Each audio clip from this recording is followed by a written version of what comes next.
খুলনার দাগক উপজেলার কৈলাসগঞ্জের চড়া নদী খননের অনিয়ম ও দুর্নীতির অভিযোগ উঠেছে। খাল খননের নামে নিয়ম বহির্ভূতভাবে সরকারি কোটি কোটি টাকা লুটপাট করার ফলে চড়া নদীর সকল পানি শুকিয়ে দুই তীরের কয়েক হাজার একর তরমুজের ভরা মৌসুমে কৃষকের নাভিশ্বাস।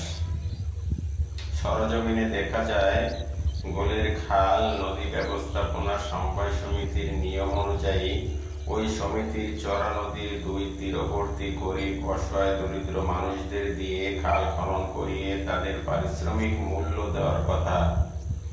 কিন্তু সেই নিয়ম উপেক্ষা করে কয়েকজন কুচক্রী মহল শ্রমজীবী মানুষের টাকা আত্মসাতের উদ্দেশ্যে চুক্তির বাহিরে ভেকু দিয়ে খাল খনন করতে দেখা যায়। এর ফলে খালের তীরের কাজ ব্যাপক ক্ষতি হচ্ছে।